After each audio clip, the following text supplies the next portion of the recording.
Assembly Lok Sabha ఎన్నికలు సమీపిస్తున్న వేళ ఏపీలో రాజకీయ సమీకరణలు రోజుకో మలుపు తిరుగుతున్నాయి.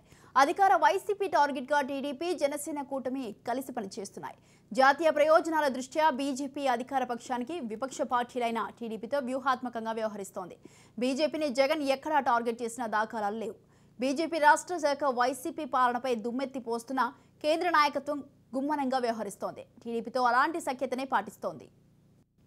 తెలంగాణలో జనసేనతో పొత్తు పెట్టుకున్న బీజేపీ అదే వ్యూహాన్ని అమలు చేస్తుందా? టీడీపీ జనసేన కూటమితో కలిసి రావాలని జనసేనాని పవన్ కళ్యాణ్ తీవ్ర ప్రయత్నాలు చేస్తున్నా ఇప్పటికీ ఎలాంటి క్లారిటీ ఇవ్వలేదు బీజేపీ అధినాయకత్వం. ఏపీ కాంగ్రెస్ చీఫ్గా వైఎస్ షర్మిల బాధ్యతలు స్వీకరించిన తర్వాత రాజకీయ సమీకరణాలు మారిపోతున్నాయనే టాక్ వినిపిస్తోంది. వైసీపీ మాత్రం ఒంటరిగానే పోరాడేందుకు అంతా సిద్ధం చేసుకుంటోంది. కానీ సంక్షేమ పథకాలే గట్టెక్కిస్తాయని వైసీపీ అధిష్టానం భావిస్తుందా? అణగారిన వర్గాల్లో ఇప్పటికే కొంతమేరకు చోటు సంపాదించుకున్న ధీమాతో తమ వెంటే ఉంటారనే విశ్వాసంతో ముందుకు సాగుతోందా? జాతీయ పార్టీలైన కాంగ్రెస్, బీజేపీకి సమదూరం పాటిస్తూ అసెంబ్లీ, లోక్సభ వ్యూహాలకు పదును పెడుతుందా?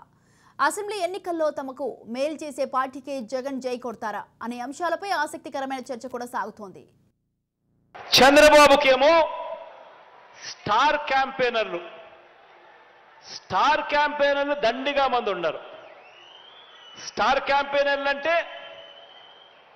బాబు కోసం చంద్రబాబును భుజానెత్తుకొని మోసే ముఠ చాలా మంది ఉన్నారు.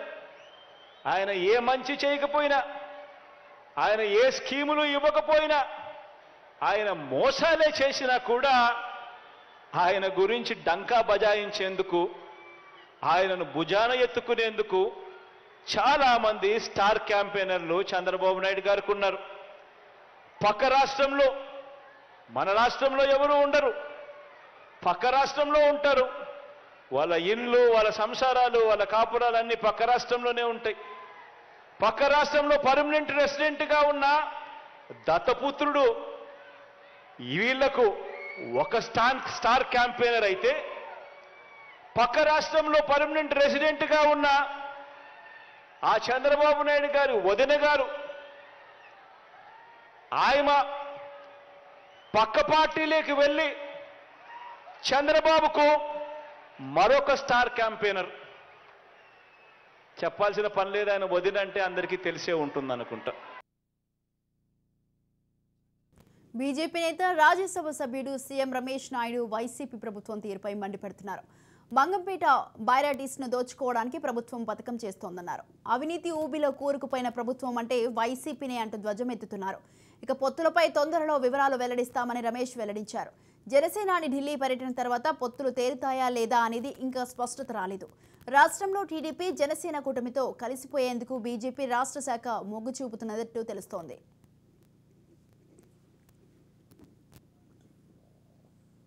మన కడప జిల్లా సంపద దోచుకోవడానికి ఏ విధంగా ప్రయత్నిస్తున్నారంటే, ఈరోజు ముఖ్యంగా కడపకు ఈరోజు వచ్చి ఈ ప్రెస్ పెట్టాల్సిన కారణం కూడా మంగంపేట బరేటీస్.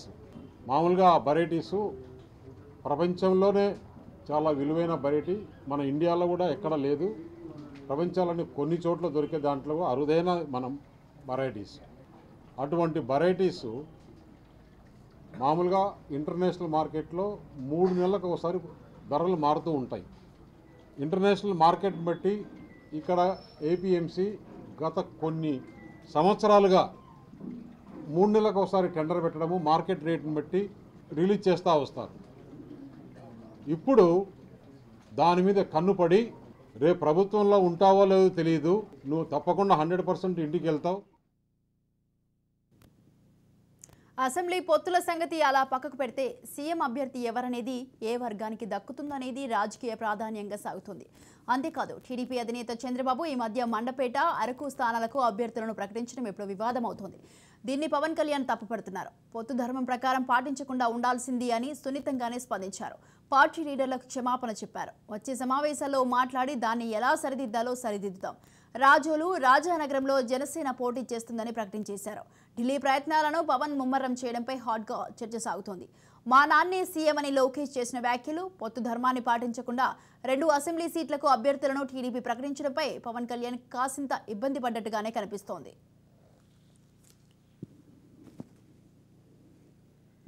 మనకి మండపేట లాంటి నియోజకవర్గంలో పోయినసారి ఒక 18% ఓటు ఉంది.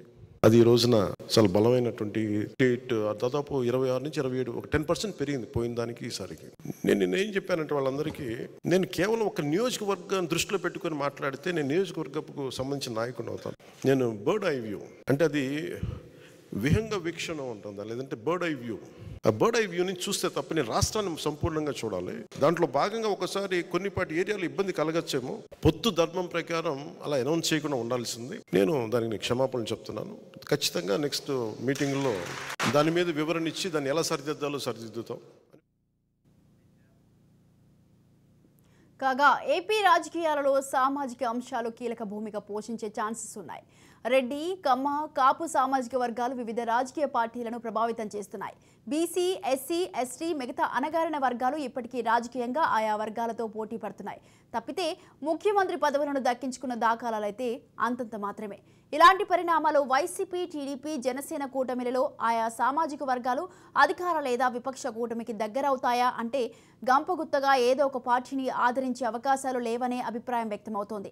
ఏపీ ప్రజలు మార్పు కోరుకుంటున్నట్లయితే ఎవరిని, ఏ పార్టీని ఆదరిస్తారనేది హాట్ టాపిక్గా మారింది. ఏపీ రాజకీయాలలో ప్రధానంగా రెడ్డి సామాజిక వర్గానికి ఒకసారి, కమ్మ సామాజిక వర్గానికి ఒకసారి ఏపీ ప్రజలు పట్టం కట్టారు. మరోసారి కూడా ఆయా వర్గాలనే ఆదరిస్తారా? రాజకీయాల్లో యాక్టివ్ అయిన టీడీపీతో కలిసి పనిచేస్తున్న జనసేనకు అవకాశం ఇస్తారా అనే ఆసక్తికర చర్చ కూడా సాగుతోంది. ప్రస్తుతం జనసేనలోకి రాజకీయ వలసలు ప్రారంభమయ్యాయి. అవి ఇటీవల మరింతగా పెరిగిపోయాయి. ఇంకా కొనసాగే అవకాశాలే ఉన్నాయనే టాక్ వినిపిస్తోంది.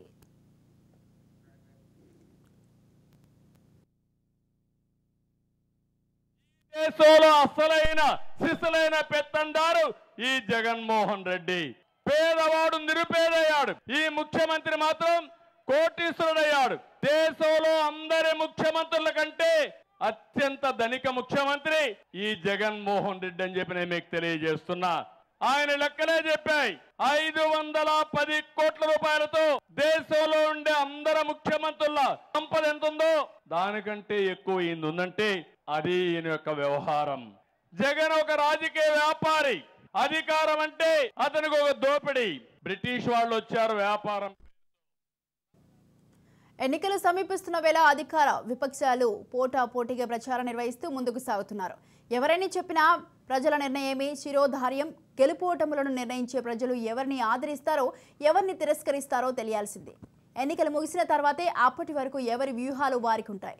ఆ దిశగా అన్ని పార్టీలు ముందుకు సాగుతున్నాయి.